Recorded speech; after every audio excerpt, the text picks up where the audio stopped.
सबसे ज़्यादा जो वाक़या आपके बुलंद तरीन अखलाक की शहादत देता है, वो हज़रत ज़ैद बिन हारिसा का है, रज़ी अल्लाह ताला अन्हु। ये कबीला कल्ब के शख्स हारिसा बिन शर्जील या शराजील के बेटे थे और इनकी माँ सादी बिन सालबा कबीला तय की शाख बनी मान से थीं।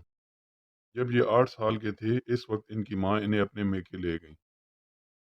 वहाँ बनी तबन बिन जसर के लोगों ने इनके पड़ाव पर हमला किया और लूट मार करके जिन आदमियों को वो पकड़ कर ले गए, इनमें हज़रत ज़ैद भी थे। फिर उन्होंने ताइफ के करीब अकाद के मेले में ले जाकर इनको बेच दिया। खरीदने वाले हज़रत खदीजा के भतीजे हकीम बिन हज़ाम थे। उन्होंने मक्का लाकर अपनी फूफी साहबा की नज़र कर दिया।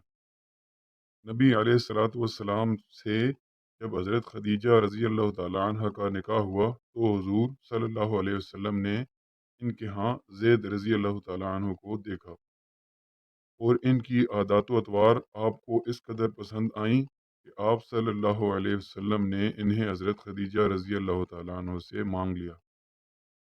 इस तरह यह खुशकिस्मत लड़का इस खैरुल खलाइक हस्ती की खिदमत में पहुंच गया, जिसे चंद साल बाद अल्लाह ताला नबी बनाने वाला था, सल्लल्लाहु ताला अलैहि वसल्लम। इस वक्त हज़रत ज़ैद रज़ी अल्लाह तआला अन्हु की उम्र 15 साल की थी। कुछ मुद्दत के बाद इनके बाप और चचा को पता चला कि हमारा बच्चा मक्का में है। वो इन्हें तलाश करते हुए नबी अलैहिस्सलाम तक पहुँचे और अर्ज़ किया कि आप सल्लल्लाहु अलैहि वसल्लम जो फ़िदिया चाहें हम देने को तैयार हैं।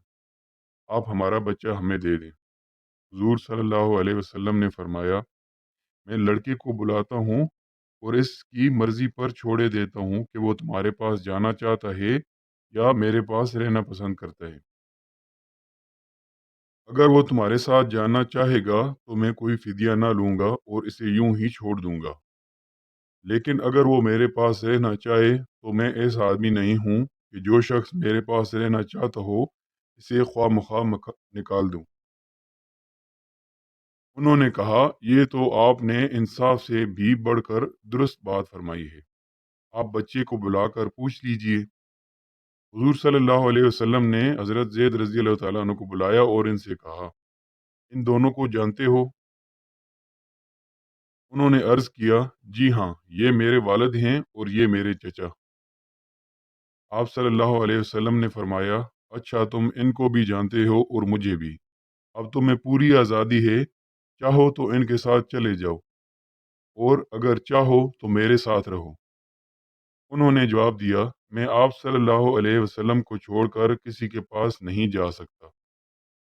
इनके बाप और चचा ने कहा, ज़ैद, क्या तू आज़ादी पर ग़ुलामी को तरजीह देता है और अपने माँ बाप और ख़ानदान को छोड़कर गैरों के पास रहना चाहता है?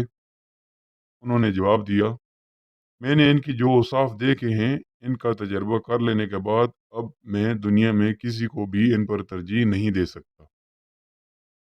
ज़ैद रज़ी अल्लाह तआला अन्हु का ये जवाब सुनकर इनके बाप और चचा बेखुशी राज़ी हो गए। हुज़ूर सल्लल्लाहु अलैहि वसल्लम ने इसी वक्त ज़ैद रज़ी अल्लाह तआला अन्हु को आज़ाद कर दिया और हरम में जाकर कुरैश के मजमा आम में ये ऐलान फरमाया कि आप सब लोग गवाह रहें, आज से ज़ैद मेरा बेटा है, ये मुझसे विरासत पाएगा और मैं इससे। इसी बिना पर लोग इनको ज़ैद बिन मोहम्मद कहने लगे, रज़ी अल्लाह तआला अन्हु, सल्लल्लाहु तआला अलैहि वसल्लम।